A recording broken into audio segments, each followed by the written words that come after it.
Welcome to this week's GRB Bulletin, where I sit in Zio's basement and drink all of his alcohol. Yes. It's true. This week we're talking about survival games, something that's near and dear to both of us. We both tend to play maybe obnoxious amounts and dedicate way too much time into these types of games. Yeah, there's some hyperfixation. It's true. Oh, easy. I mean, like, as being the standard builder slash base bitch, I am your guy that will just sit for hours on end farming. Yeah, as I just be a loot goblin. Yeah. I mean, like, it works out. Ultimately, everybody enjoys the game. I don't get how I get any enjoyment. I just enjoy organizing things, apparently. I should really go become an organizer, shouldn't I? Maybe. So, this is one that we've put a good amount of research in this week with doing our updates. We're getting better and better and a little more efficient at looking into stuff. So then, we're starting out this week with talking about survival and the beginning of survival, because I like to go down the history along with base publishers. One of the very first survival games that ever came out was Seven Cities of Gold. Came out in 1984. It was set as you were a Spanish explorer in the New World, and it was published by the very evil, horrible Electronic Arts, EA. the thing everyone's mad at. This is the one of the glory times for EA, when EA was actually the good guy. They lasted long enough to see themselves become the villain. It's a sad story. It was one of the first survival games, and then the next one that shortly came out after that everyone knows is Oregon Trail. Now, up until this point, these games were hardcore. They were for nerdy nerds. Like, you played this in the basement, and it was, you were a dork. That's kind of what it was set at for the longest time, up until about 10 years later from that. You come down to Robinson's Requiem in 1994. You are discovering an alien world. You're like a lieutenant or a colonel, I believe. You're part of Space Force. One of the things that was really unique about it is you're able to do stuff like amputate your limbs and cut chunks off you, which seems, kind of like the world we're entering now. But it led to the basis of modern survival games, and what it was so successful with was it actually had a really good crafting system. Because as we know, survival games these days, they always have a crafting system. Because just surviving in the woods is boring, both in real life and in video game. You sit in your little tent and you just eat mushrooms. That's it. That's all you do. Oh, I just starve. So you just starve. So they implemented a crafting system, which really took off and got them, actually carried them through for a while, which kind of led us to the early 2000s, and more or less where our experience with survival games really began. Yeah. I mean, like you say, for me, it wasn't technically till the late 2000s or early 2010s for me when it came down to all this stuff, because I was still too busy playing World of Warcraft. But there was still stuff like Metal Gear Solid. I don't remember which one in particular. That was Snake Eater. Gotcha. That came out in early, where that would be... It went from just a stealth game to where that had a lot of survival mechanics with eating and cooking food and all that stuff. Yeah. Along with, I think that was the early 2000s where Stranded came out too, which was the basis of your modern survival game. Yeah. More or less, I started with Terraria and Minecraft. That's really kind of where the whole survival, building a base, kind of started for me. Since then, moving towards games like 7 Days to Die or Project Zomboid. Games like that kind of hold more of my attention than Minecraft or Terraria does nowadays. However, modded Terraria, fucking mint. That's one of the things you're talking about, the early 2000s, you come into the Minecraft area, and Minecraft and Terraria came out same time. But what was really interesting about that is the zombies wasn't really survival in zombies wasn't before that. It was really infestation, survival stories, or whatever it was called back then, as well as the DayZ, the Arma mod, which was DayZ, back when it was a mod. That was 2012 and 2013 respectively, which is funny because I played Infestation, and then people were like, DayZ, the Arma mod, it came out first, it better. And then looking this up, I was like, they f***ing lied. They lied. Those sons of bitches. I have to scroll past a decade's worth of DMs, go, hey, you. You're wrong. I mean, you like, lied to me. in all reality, they might have just because it's a mod, but Yeah. the official release date shows that it was technically afterwards. Yeah, I remember playing that back in the day, but yeah, that's when it started becoming zombies, and everything became zombies.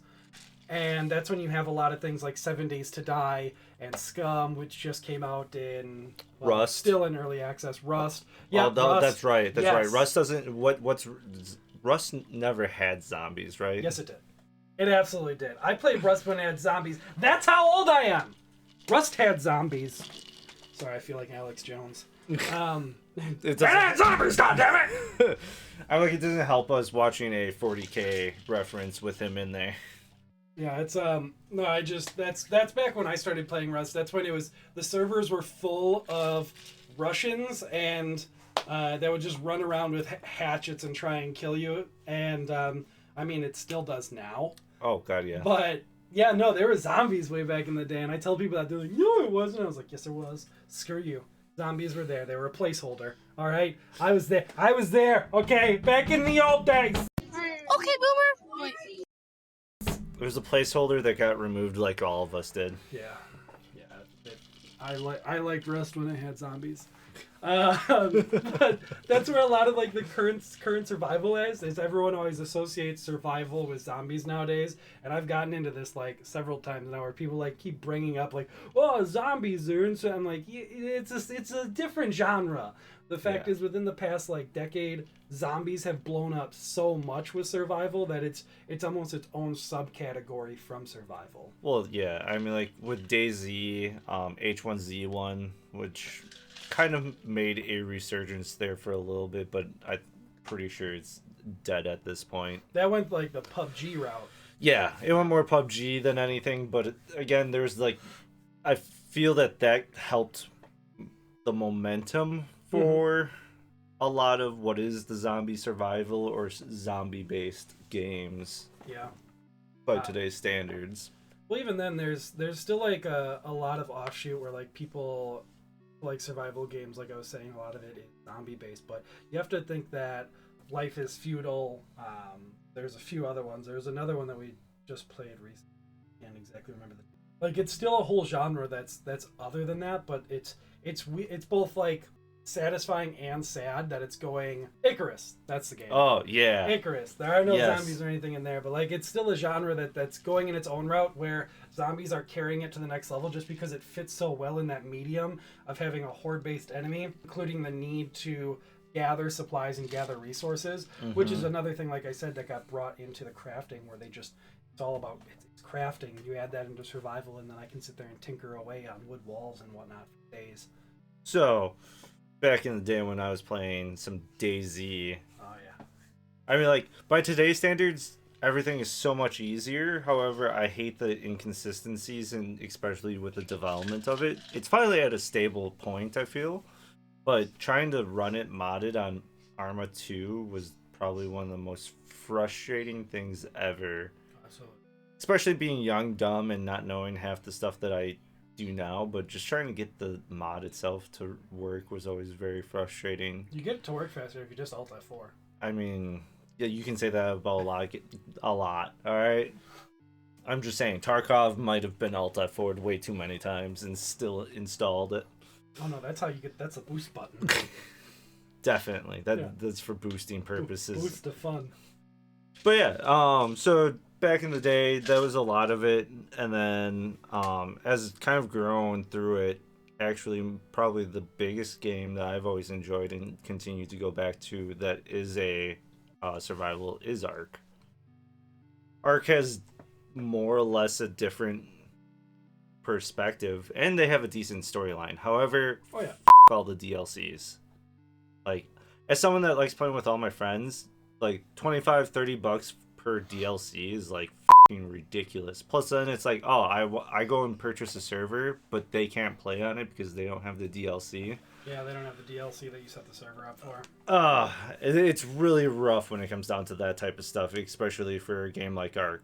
It's beautiful. You get to tame dinosaurs, feel badass the entire time, Standard mechanics as everything else. When you're playing on official servers, it can be very grueling, just like any survival. You go onto official Rust. Yeah. You get some no life around. Oh there. god, yeah. Like it's like holy crap. What have you guys been doing? Oh, that's right. The Chinese have the giant bases. Or there's the Conan servers too. Is another one. Those weren't as bad. But... No. The only thing I would say is I think like games have like a successor, and I would say like Conan is the successor to Ark. But to answer that, we need to talk about parallel universes. I guess I can see that. Because it has everything you can do in there. Instead of taming dinosaurs, you tame people. Wait, that's illegal. Yeah, that's true. Yeah. If you want something that's darker, yeah, Conan is definitely that route. Yeah. Plus, you get dongs and Ark human 3, we're going to get climbing. Climbing the garbage can, because comparatively speaking, you are nothing. So yeah, just the Conan route. Yeah, the next thing of Ark. I mean, we can talk about what was it, Atlas? Oh god. We talk the actual successor of Ark, the failed thing, Atlas. I was tempted the other day to install it and just check it out and see how it is now. I have it. All like 600 games that I have. So I was actually the other day kind of tempted by it, but then I kind of got no, because I got distracted. I wanted to make my Avatar of Cain for 40k. Full send. Let's do it. I'm still putting Groot together, my guy. I get that. We could do both. Just do it! I'm just sitting there thinking. I'm sitting there painting. Hold up, I gotta go chop down 100 trees. Yeah. There's an efficiency discrepancy there. We're filling our time 100% full efficiency. Any game downtime in game, mini. Any downtime in mini, game. It works. If I wanted downtime, I would just play Tarkov with the boys. Oh yeah. Well, you need emotional downtime after every match. Exactly. You see someone sitting there just like in the loading screen for a while. Oh, did you go away? No. No, we're just all contemplating life right now. Just a little salty and full of rage. But like talking about Ark and stuff like that, or even like DayZ back in the day, that branches off to like other games where I'm talking about sort of like the successor of. For me, one thing that always got me is like I always get people asking if I want to play Minecraft. I never played a lot of Minecraft in the day because I played a lot of World of Warcraft or Guild Wars. So I never really played a lot of that. And then I started playing 7 Days to Die, and then people are like, let's play Minecraft. I'm like, I already have a funner builder. I enjoy building in that one exponentially more because, you know, I have AKs. So it's a big draw for me. I got mini bikes and AKs. Hey, AK is always better. Yeah. And that's a big draw for me. So I don't know, like I don't have a problem with Minecraft. It's just anything I want to do in Minecraft, there's something else that does it better. So I think that's kind of the pull for me. We were talking about DayZ, and one of the things that came to my mind, especially again with successors, because my mind's just like just latched onto that when I was looking this up, as to just see all these games as like spiritual successors from the other one, and just kind of like picking through the corpses of the past, much like a survival game. I was talking about how Scum to me is like, it takes all the best parts of DayZ and other survival games and starts mixing it together. I think it's super underrated. I love Scum. It's a beautiful game. I love just the running around and looking at stuff. I don't necessarily, like, there's things I think they could still do better, but I definitely enjoy it for what it is. I put more time in that game than I think I should have. Well, I feel like a lot of people get thrown off because of the robots. Yeah. So for those that don't know, Scum is a survival game where they implant all of their prisoners, because that's what it is. It's a giant prison island. They throw them on an island where they get to survive, where there are other, what they call puppets, not zombies, where it's other prisoners, and you fight them off while you loot, like in DayZ. But in certain compounds and areas, there's actually like robots that walk around and check the area, and that it's terrifying. Oh yeah. Like when they target you and stuff like that.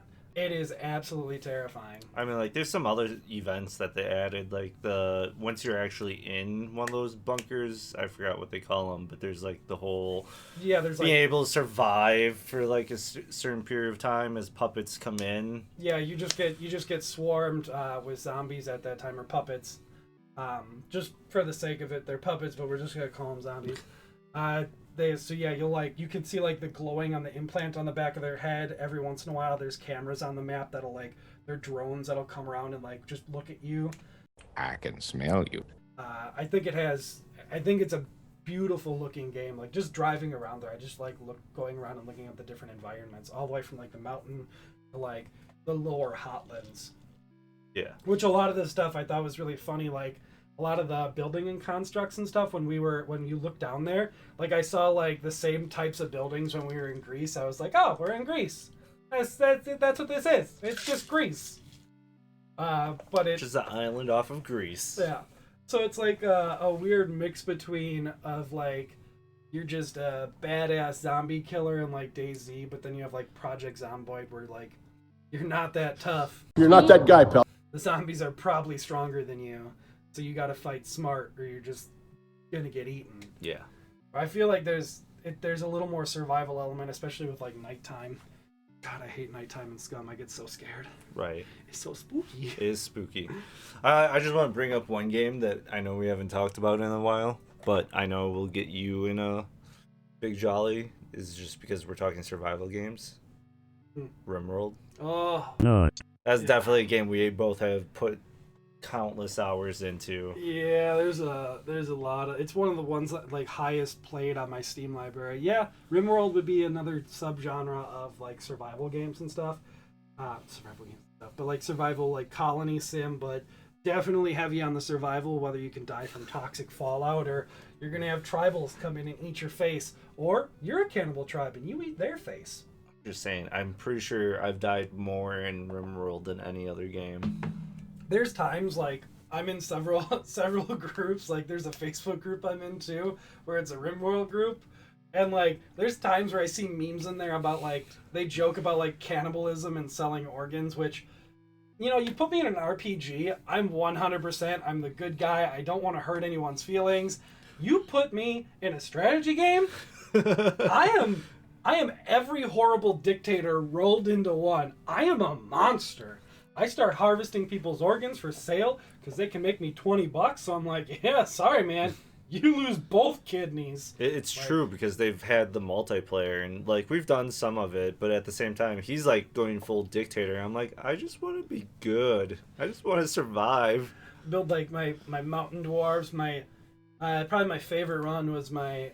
I modded in goblins into the game because I tried to get fantasy races going, but they wouldn't load. And I couldn't, like, there was conflict with, like, the old-timey mods, so I couldn't do, like, a Lord of the Rings run.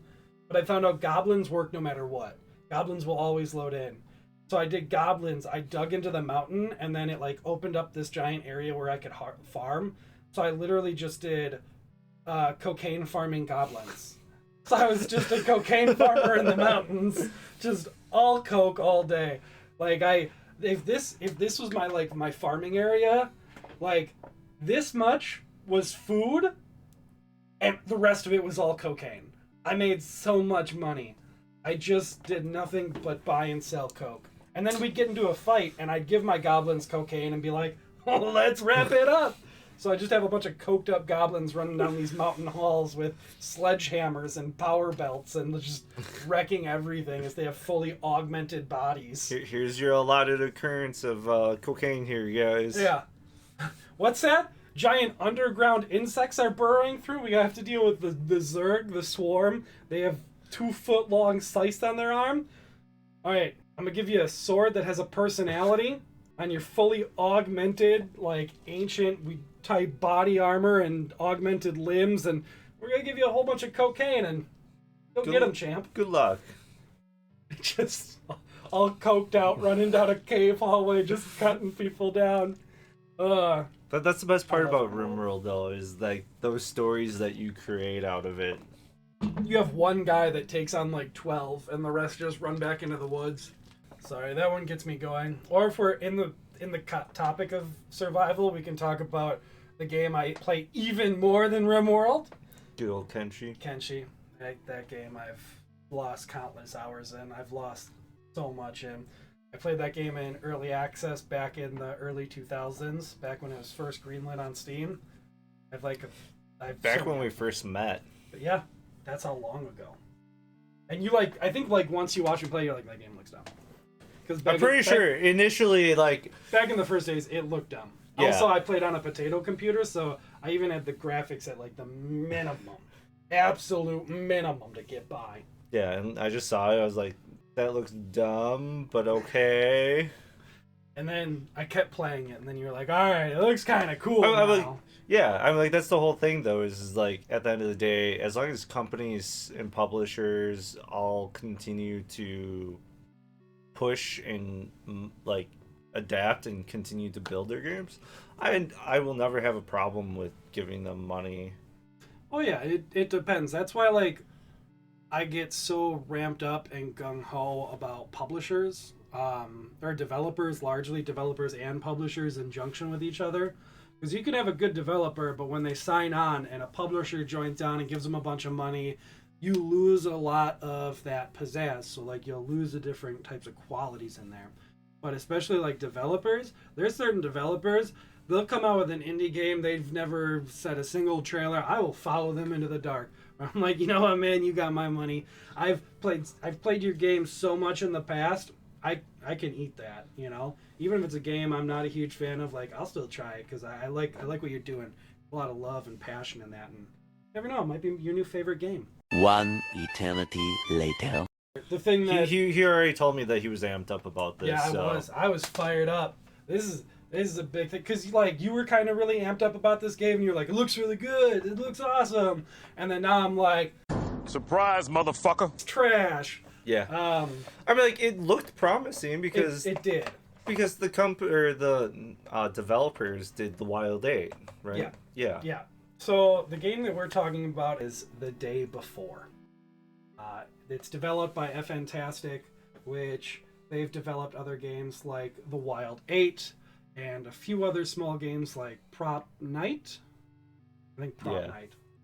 And a couple other games that they've actually deleted and gotten rid of, and other games that they no longer lay claim to because they sold them off after their usefulness.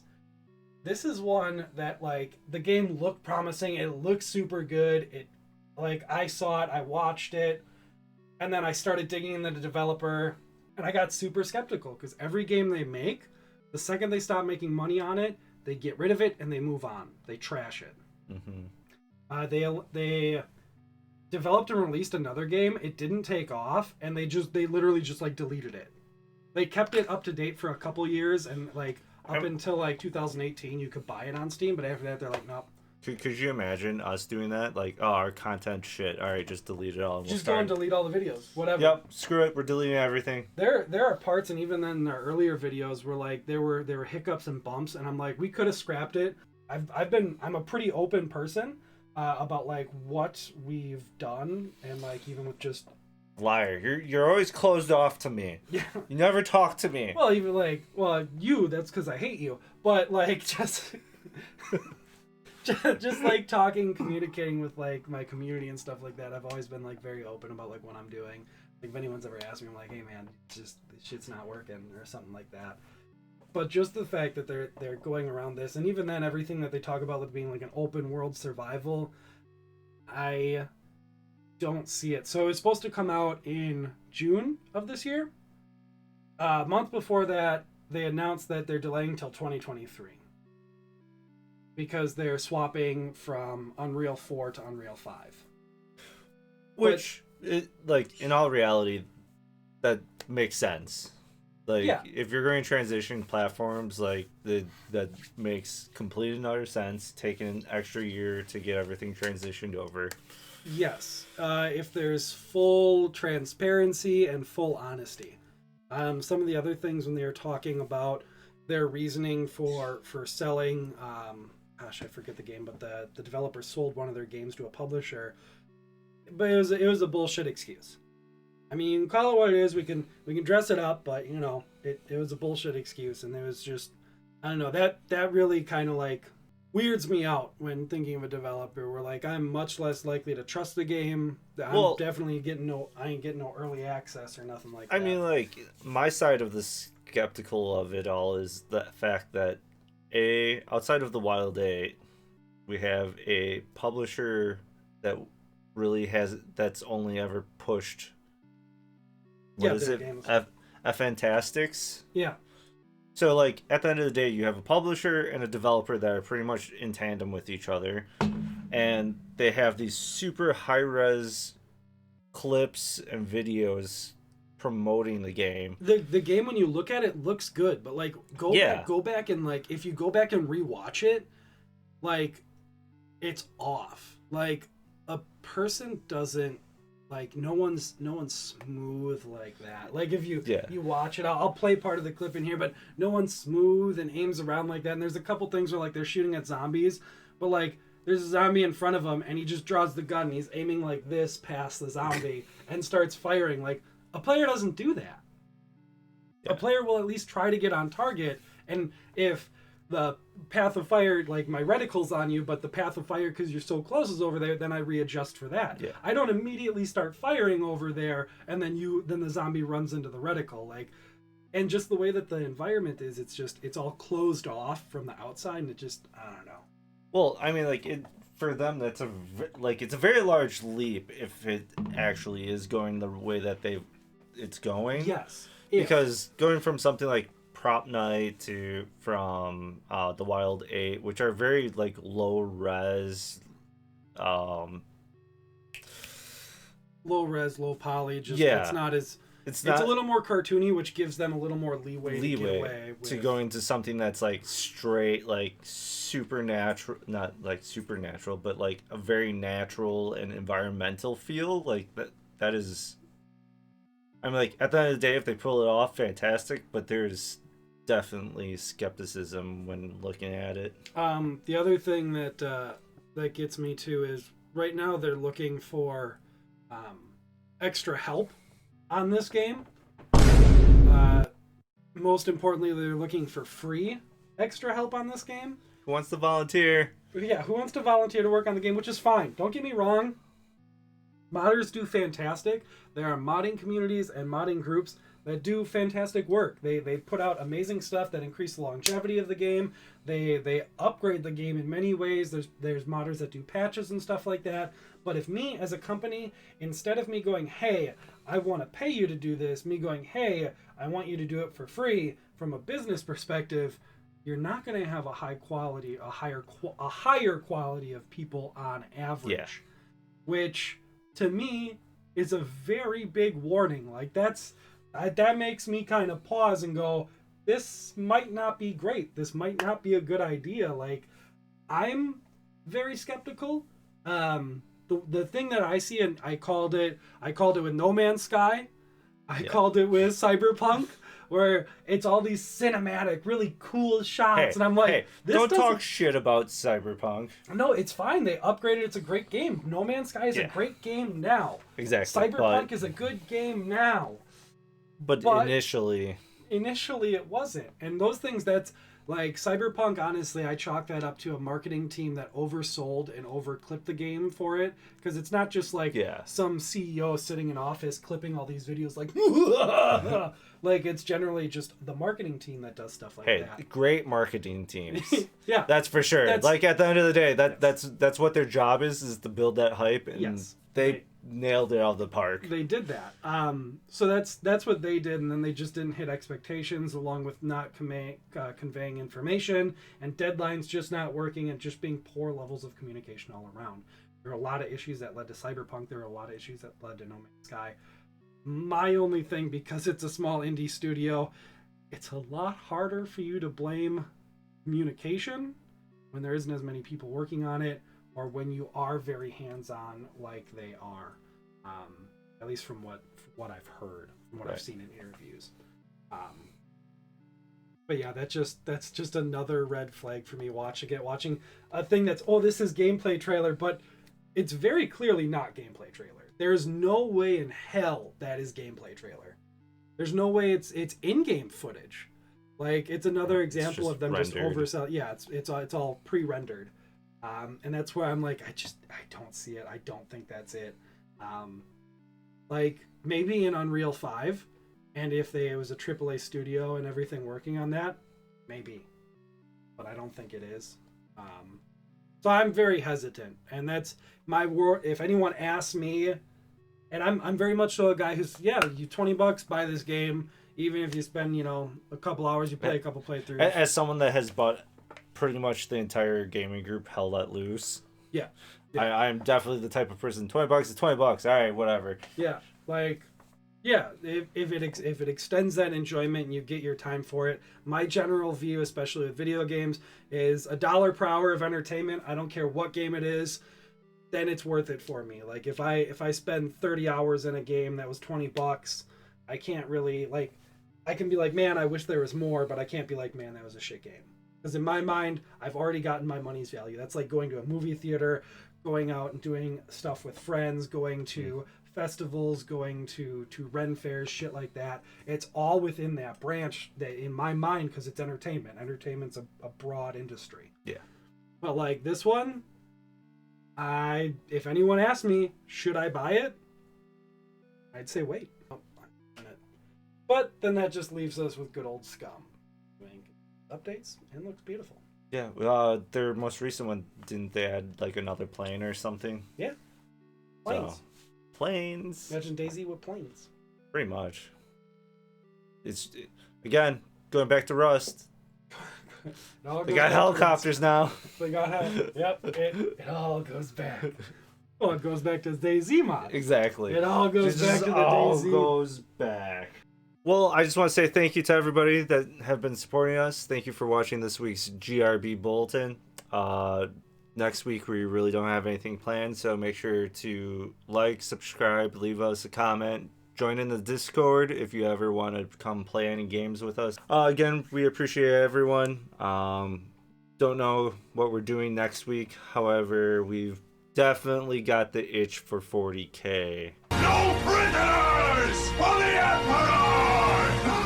Oh yeah, there's a Warhammer itch going. Yeah, so we might be doing some stuff with that. But at the same time, we want to hear from you guys. So make sure you reach out to us. Let us know in the comments. Yeah. If anyone ever wants to play Project Zomboid or 7 Days to Die, we do technically have servers up. Survival servers. You just got to join the Discord to it. get the information. That's it. So easy. Exactly. You get in, you play your game. Good to go. Outside of that, wish you guys all a great week. Doodles.